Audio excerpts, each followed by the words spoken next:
Oh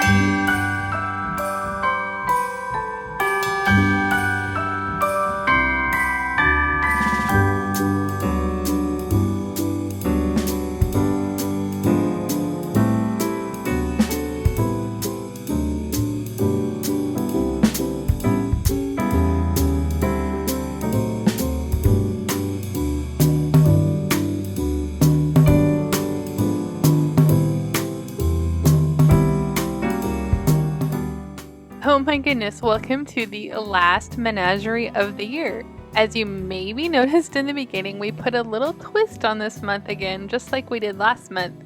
We decided to do a little secret Santa twist on our normal ephemera drop, and we each picked something to drop off at each other's houses. So Laura had a stencil, Erin had a medium, and I had a stamp. And here I am opening the package from Laura.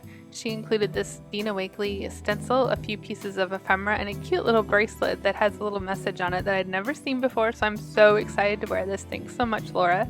And then I opened the package from Erin. We also decided to include a couple goodies, a couple funny things, some little pieces of ephemera, along with our gift as well.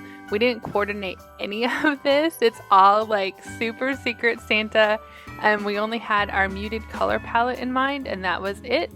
And so now I'm opening the medium from Erin, these cool Sumi watercolors that I actually end up completely falling in love with and enjoying playing with.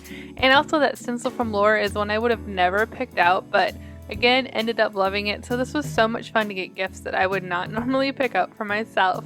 And this is what I included. I wrapped the packages with this paper, hoping maybe they'd use it for ephemera, and then I forgot to even use it myself for ephemera. A couple stamps, some tape, some washi tape, a little envelope of ephemera. Those letter stamps, I gave everyone 2 different letters. I kind of found them last minute at an antique store. I thought they'd be fun for mark making. And an oldie but goodie. Foam stamp that's not available anymore, but I did find a couple of them on Amazon. I'll link those below. And so then I began to create. My first step is to gesso some of these papers. I'm wanting to create a base layer to watercolor on and adding a little interest besides just the watercoloring. So I grabbed some gesso and a brayer and just roll the gesso on some of that packing paper that Laura wrapped her gift in. And then I'm also going to roll it on some of the sheets of ephemera that I had put in the package.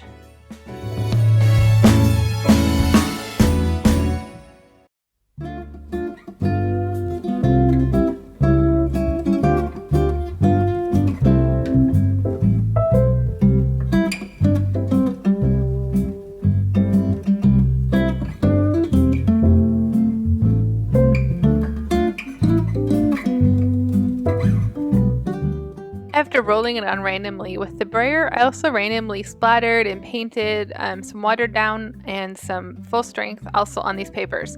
I only put the gesso on half the papers because I wasn't sure if I was going to like it watercolored with gesso or without, so I'm going to test it first with gesso. Then I grabbed out that stencil from Laura to begin my watercoloring. First I swatched the watercolors to see what they would look like. They're all a black version of these colors, the red, the yellow, the green, the blue, the purple, and a brown, and they are so perfect for our muted winter palette. Don't they look just perfect, like muted wintry? I love them. So thanks so much, Erin, for this fun medium to put in, and thanks, Laura, for the stencil again that I wouldn't have picked up for myself, but I am going to, just like the watercolors, fall in love with the technique I chose to use with it. So I'm basically just randomly painting in these little squares of the stencil to create some background papers.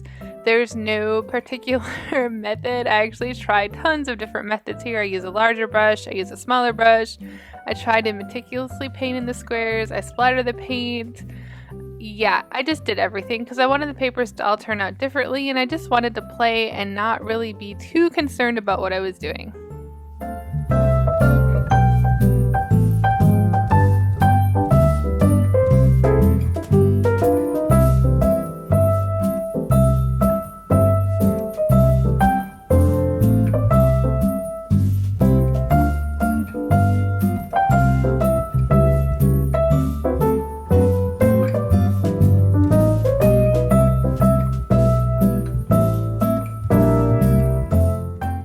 So that last print was a little messy. My stencil's getting a little messy, so I flipped it over to stamp the reverse image to get another different background paper for the pages.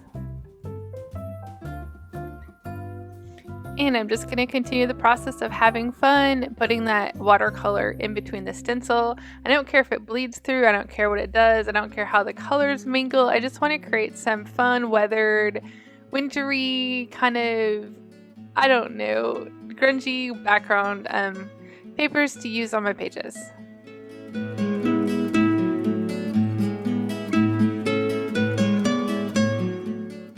So when I picked up this next paper, I realized that it was folded over and one side was gessoed and one wasn't. So this was going to be my perfect test case to see if I like the gessoed version better or the non-gessoed version better. And I'll let you decide when I lift it up in a minute and see what you like better. Let's see, left gessoed, right not gessoed. I like the gessoed version better. I like the little pop of white that it adds. So I grab those papers and gesso on them again with my brayer and paintbrush, just like I did the first set of papers.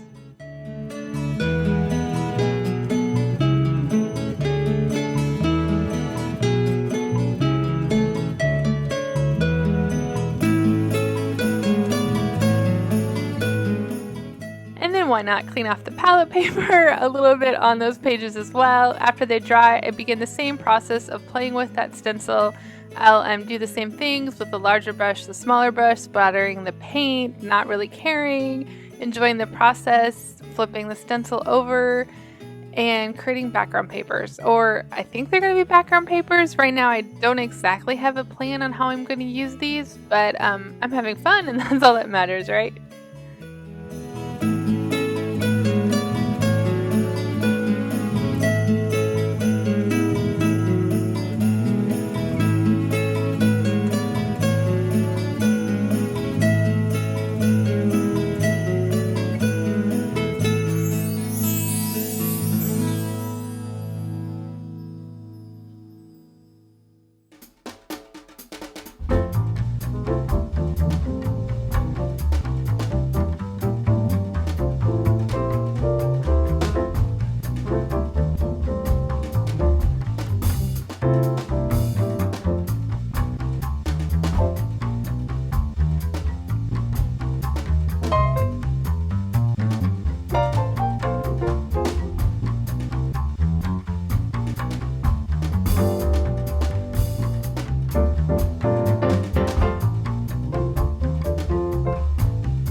So my stencil's getting messy again, and instead of flipping it over and stamping it, I decided to just use all that's on it to watercolor all of the squares ahead of time and spread it out, and then spread the watercolor on those again just for another technique. Like I said before, I'm just trying everything here.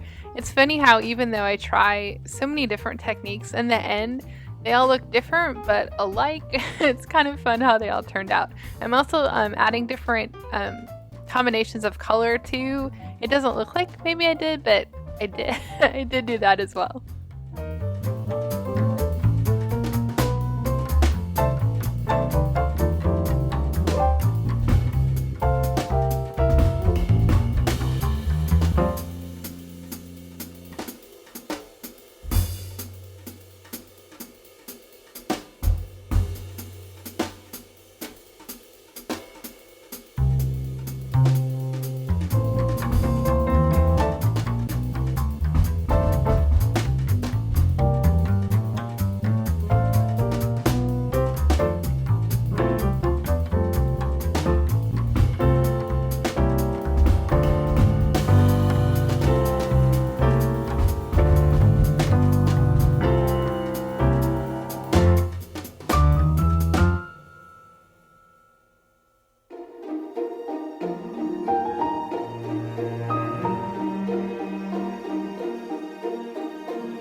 So then I decided, because I really liked how the direction that these papers are going. Look on the screen. I mean, how cool are they when they're dry? They're even better once those watercolors are dried. They're just absolutely amazing. The watercolors, the stencil, it all came together so perfectly.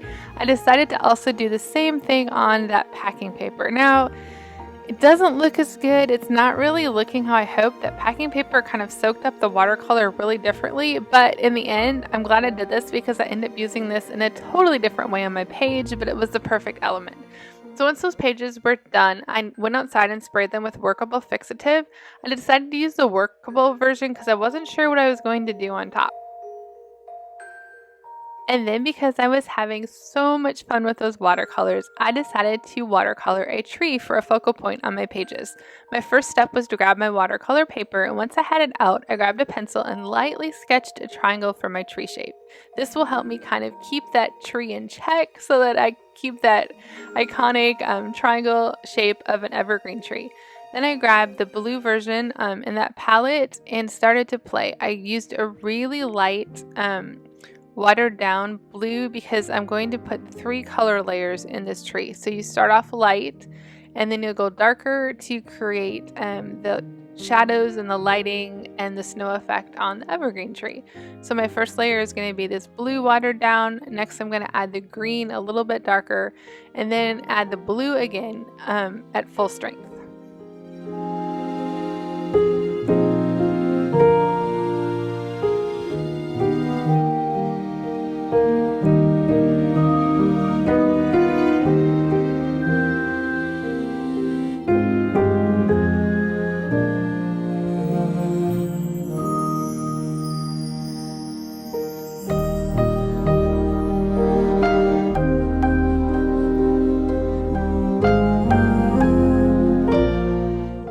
So now my base layer is complete with the lighter blue. I'm starting to add the green. The green is just a little bit darker, and you can see this is adding the dimension to the tree. I kind of go all over as my eye leads me to different spots, and it's just kind of an intuitive process of bringing the tree to life, so to speak, from the different layering to the shape to the little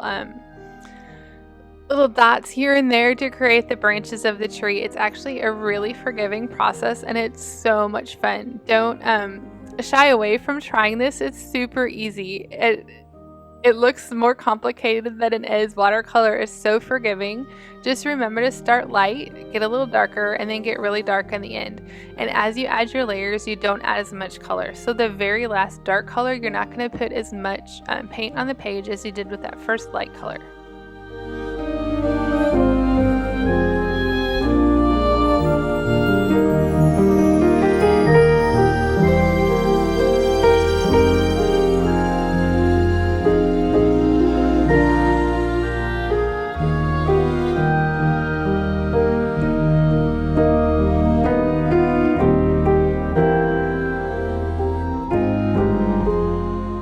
And now I'm adding that darker blue just a little bit here and there to add the depth to the tree, to bring out the deep shadows, to add the shape to the tree. Just different places. Really, there's no exact science to this, just how your eye is seeing how you want your tree to come together.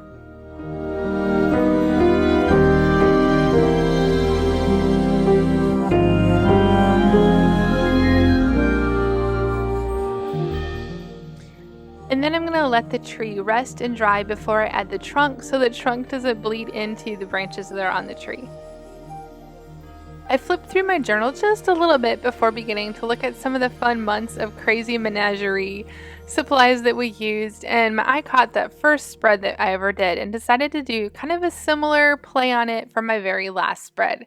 So I'm going to do the same design, but a little bit differently. I grabbed those papers that I had sprayed with fixative. They're now dry, and I'm going to just use matte medium on the front and the back to completely layer them on this left page.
used a very generous amount of matte medium. It took a little bit to dry, and then I discovered that I didn't like that line there on the right side, so I'm going to disguise it a little bit by ripping just a little piece of one of the pages to kind of make it a little softer, not such a harsh line across it. And then there's a couple other spots on the page that I end up covering as well, just with little bits of paper to make that background just look a little bit more pleasing to the eye.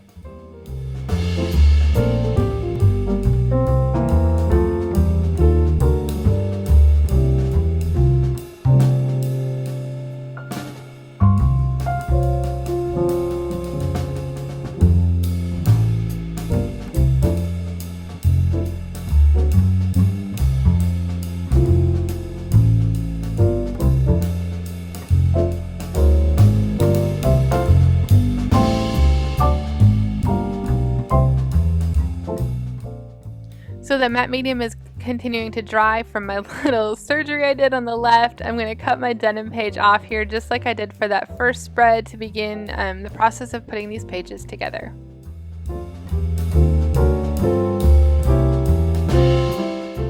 So I've used the supplies from Laura and Erin, and now I need to use what I included. I grabbed this wood stamp that I included in our packages to stamp it on the back of the journal page with some of these light colors from the Dina Wakley line, and then my gel plate to use as my stamping surface. So in the end, I really like how this happened, but it didn't look the way I had hoped. The back of my journal is really bumpy, and there's like some binding or something that makes it, you can kind of see it in the video, not flat. And then my journal itself is really warped, and so the snowflake shapes or mandala shapes are not stamping as well as I had hoped. In the end, I fixed it. I like what happened, but if you see this and think, oh, those stamps don't work really well, I want you to know that it is not the stamp itself. It is because of my journal. You can see it kind of stamps pretty well there, and then I end up trying to use a lot more paint to get it to stamp better, but really it's a symptom of how awful my journal is warped and how bumpy that back page is. I'll have the links below to all of the supplies that I surprised Laura and Erin with, and I assume that they will also have their supplies linked in their videos. So if you want to buy any of these Secret Santa gifts or play Secret Santa to another artist with some of these gifts, we'll have the links below in our description boxes.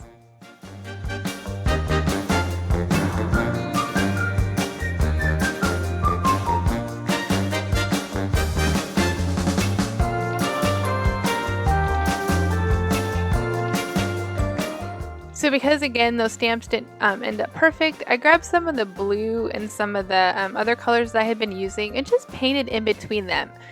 In the end, like I said before, I really like how this turned out because it ends up looking rustic, grungy, kind of old, weathered, torn, tattered, like my left side. So it ended up perfect for my spread. I'm actually glad that it didn't stamp right. But I'm looking forward to playing with this stamp on a page that's not so warped and bumpy.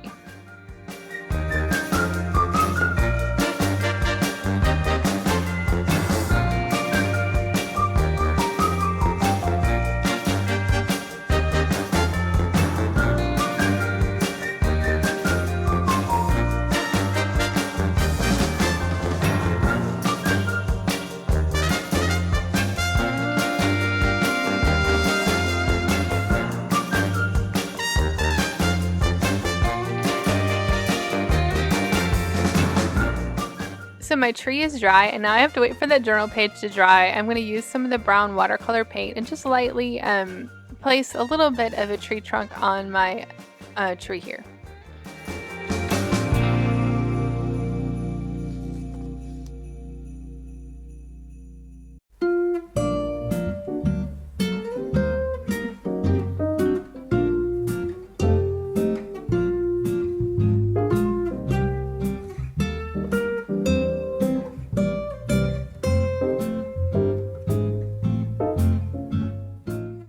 And while that trunk is drying, I'm back to working on the journal pages. Since my pages are kind of ending up being kind of torn, tattered, grungy, old looking, I wanted to use the scissors and kind of rough up the edge of that denim page. Next, I cut out my tree and sprayed it with this finish. It's a satin finish to keep it protected for anything that I'm going to do on top of the pages. It's a fixative that I, again, need to spray outside. Follow the directions, but I'll have all the fixatives and everything linked below in case you're trying to find one for your watercolor.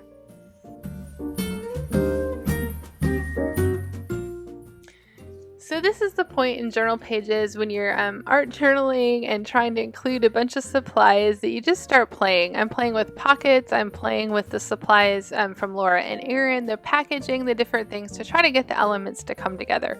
I really wanted to use that leaf or feather shape on the left. It looks like kind of a wonky Christmas tree, but it started to compete with my watercolor tree, so you'll see me pop it on and off the page several times because I was really trying to use it. I'm trying to use a lot of the supplies here and just get these pages to come together.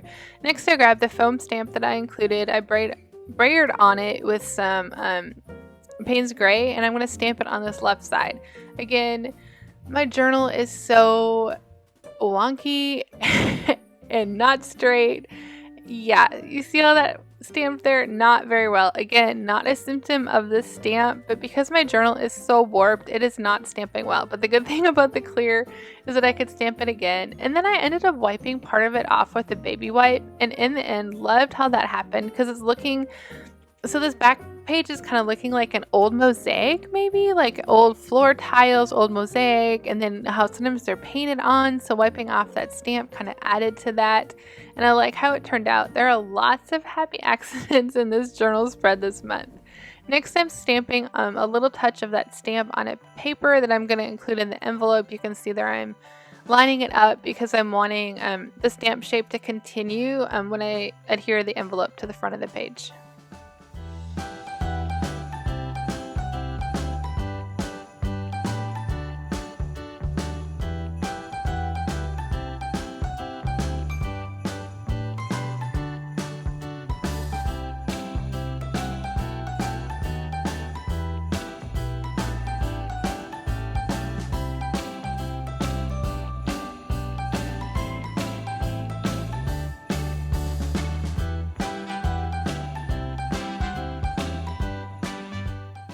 After shadowing it just a little bit with some paint, I'm going to tuck it in that envelope to create a tip in on my journal page.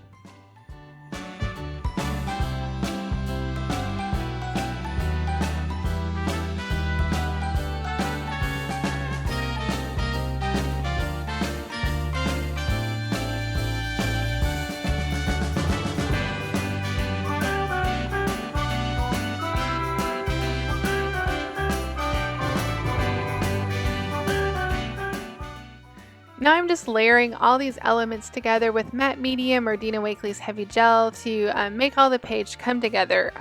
Things are going to happen that surprise me. I'm going to grab a tag, make a pocket with it, layer some of these painted on packing pages. There's the tag. I've decided to create a pocket with it. I'm just trying to have fun, use the elements, create a little winter wonderland page. Again, there's that tree on the left. I'm really trying to make it work.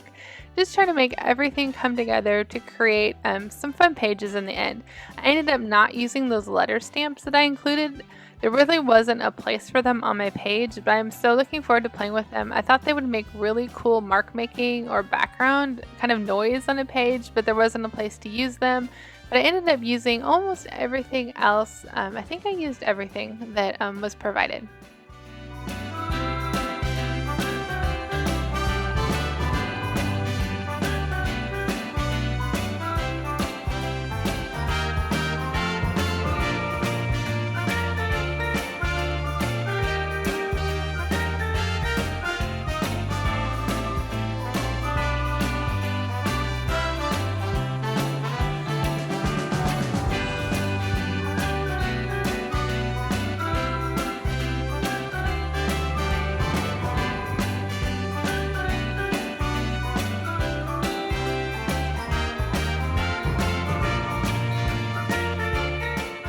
Now I'm using some of that gummed water reacting packing tape to use to secure my tip in. I keep juggling that tag to make sure it's not sticking in the pocket. I'm using that brown tape in the front and the back to secure that envelope with my cute little tip into the page.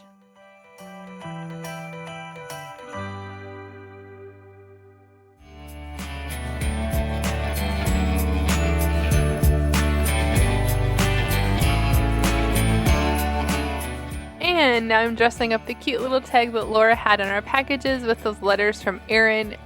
There was only one of each letter of the alphabet, and the tag was kind of small, so it took me a little bit to figure out what kind of word I could put on the tag, so I ended up with joy because it fit perfectly and it only used one of each type of letter. Next, I'm adding some of that washi tape that was on Laura's package. How perfect is it? I don't know who it's from or who created it, but it matches the page perfectly. I couldn't have picked a better washi tape to disguise that brown packing tape just a little bit.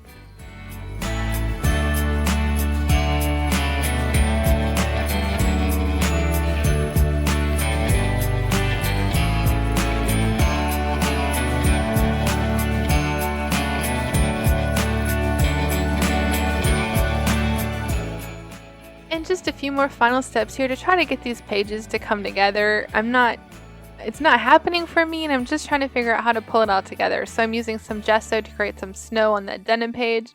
And look at there, I really like the tree behind that joy. It looks so perfect, but then when I add my tree on, it really competes. So I ended up pulling that tree off, but I loved it behind the joy.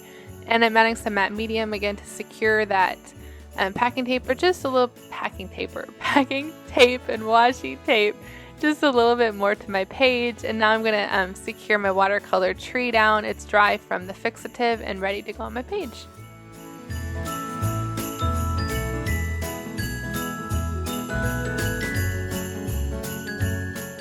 So I really thought it was fun, whether Laura intended it or not. That leaf shape and then this fern shape really looked Christmassy. Now it could have just been or holiday-ish or winterish, it fit the theme of our Secret Santa page, whether she intended it or not. It's really cool how shapes can create different things in your mind when you're working on a different theme. And so I cut off part of that fern. Man, I'm having trouble talking today. I cut off part of that fern because it looked like a little evergreen piece and put it on my tag. That added the touch of the white to the left that I really wanted. Next, I grabbed some of that cute washi tape that Erin had included to dress up this tag just a little bit, to give it a little bit more purpose on the page.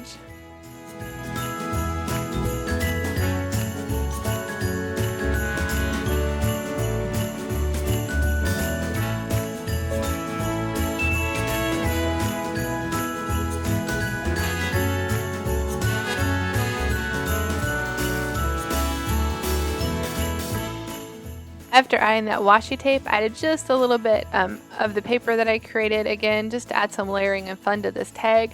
I ended up not adding any words or a quote to it. I think I might add some kind of quote or inspirational saying or a little message to myself and tuck it in here.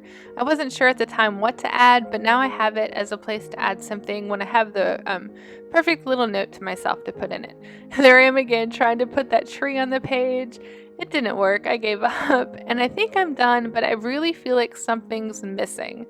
So I'm thinking here, what else can I do to my page? What is it missing? I couldn't figure it out. I stared at it for quite a while. I stepped away for a little bit, and then I came back and realized I needed a little bit more of a white element on my page. So I grabbed that foam stamp again and just stamped it with some gesso onto that envelope to add a touch of like swirling snowflake white feel to the pages to tie in the right and the left together a little bit more.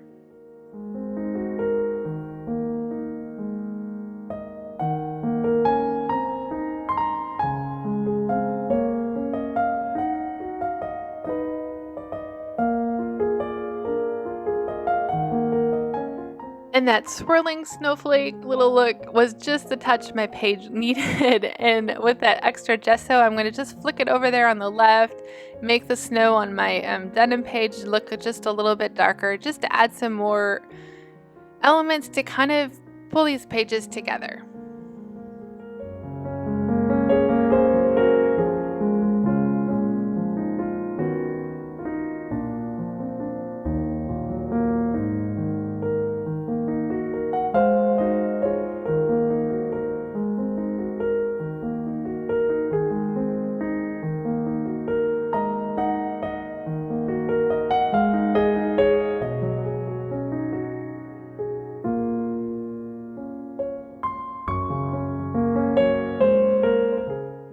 And with that, the very final spread, the absolute last pages, for the very last month of the year, and this mixed media menagerie journal are completed.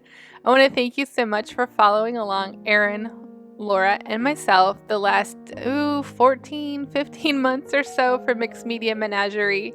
In January, we're going to each do a flip through of our journals so you can see it from front to back, how our menagerie journey began and ended. We started this as a reason to connect during the stay-at-home pandemic time because we all lived so close to each other and weren't getting together because of everything that was going on. So this gave us a little way to connect about a year and a half ago or so with each other through art. We're not sure what we're going to do come February, if we're going to continue, if we're going to do another challenge. We haven't quite decided yet. But in January, we'll do a flip through and hopefully have a little bit more information on what's to come for Menagerie in the year 2022. I hope you have a wonderful holiday season. We'd love for you to play along with us. Grab an artist friend in your town or even across the country, ship a fun package to them and each create with it. Enjoy this holiday season creating and spending time in your art studio. If you play along with us, hashtag it Mixed Media Menagerie on Instagram so that we can find you. Be sure to check out what Laura and Erin created this month. Have a wonderful holiday season. I'll see you again in 2022 with the flip through.